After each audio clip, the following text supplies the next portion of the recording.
Hey guys, Cam here with Podium SC again. Today I'm going to talk about something that a lot of people have a lot of opinions about, and a lot of them are different than mine on this topic. And we're going to talk about individualized training programs. And so the kind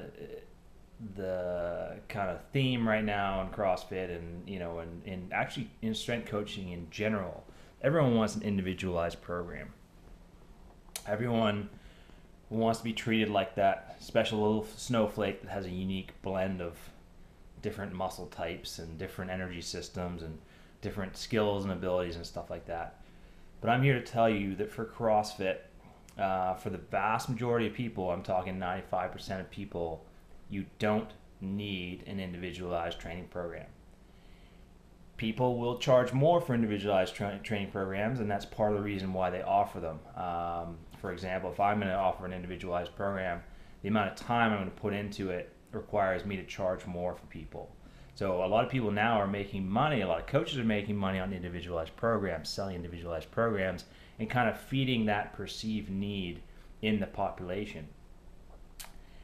What I'm here to tell you is that if you are at the ends of the spectrum, for example, if you are a genetic super freak and you are 99% going to go, top five in regionals and possibly go games or whatever, you probably need some specific stuff to really dial in a little bit. On the other end of the spectrum, if you're injured, or you have injuries that you have to work around, you're going to need a specific program to make sure you address those things. If you lie in between those, very, very small tail ends of the spectrum, if you're part of that normal curve, the vast majority of people, you do not need an individualized training program to get very, very good at CrossFit. Now, I'm going to kind of go backwards a little bit here, and I'm going to tell you why this is the case. I've worked with international and Olympic level athletes for, I guess, about 6 years. And I've witnessed the training programs for Coach Randy Bennett, who's one of Canada's best ever swim coaches, and also Coach Mike Spracklin. Got his name there. Mike Spracklin, one of the world's best rowing coaches. Now, both of these individuals have created multiple medals. We're talking about top-of-the-line international Olympic caliber athletes they're producing on a year-to-year basis. Both of these coaches utilize a system of training. They utilize a system of training that they apply generally to their group.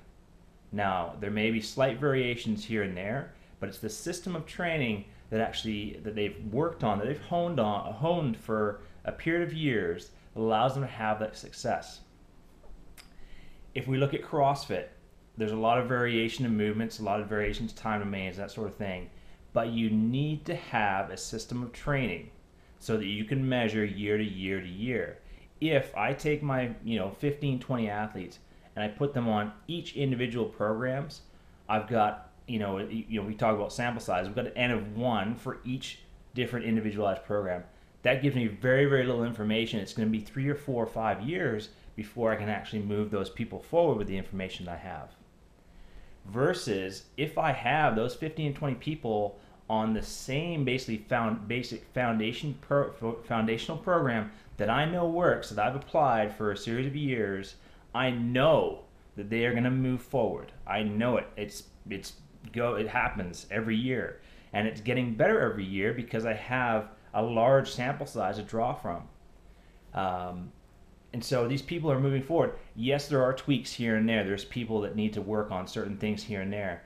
But the system of training is what is consistent across all of these people. And so if someone's saying, I'm going to make an individualized program just for you, we're going to have you do all these tests, blah, blah, blah, blah, they are, in essence, building a new system of training. If you build a new system of training, first of all, you don't know if it's going to work. You're basing it on assumptions, on predictive tests, which is, I don't want to get into the physiology side of things too much, but it's kind of a shot in the dark in some respects. And you're also robbing these people of the competitive motivation that we all got into this sport to begin with. That's the reason why we got into this sport to begin with. So what I'm saying is, you may be grouped with people that are similar to you. Like, we may have a base level program and there's like subtle differences for each and maybe 3 different groups. But to think that you need an individualized training program, it's not correct. And a lot of people are going to be angry about this because they make their money on selling individualized programs. In reality, that individualized program that you're getting is either a new system of training, which is a bad idea, or it's not as individualized as you think. And it may be slightly different than the one they gave to somebody in a different country or a different province, but it's not as individualized as you think. So, to summarize, if you're on the outliers, if you are a genetic mutant, if you are injured, you should have individualized programs. And we're talking about CrossFit here, not talking about sprinting or swimming or stuff like that. But if you're in between, the things we're training for are so varied that you need a consistent system that's going to work, and that is not an individualized program. That's basically exposure, regular exposure to a planned amount of strength training, planned amount of gymnastics, Metcon, general conditioning, all that sort of stuff. You know, in CrossFit, we like to think we're special, we like to think we're different, but it's not the case. Greg Glassman is right. Our needs differ in degree and not by kind. It's the same case, all right? So people are going to make money on individualized programs. I do very, very few of them, and they're for genetic mutants, injured people, or people in other sports or preparing for other activities that have a much more specific sort of physiological outcome. So there you go. Spend your money wisely. Canberra well for Podium SC.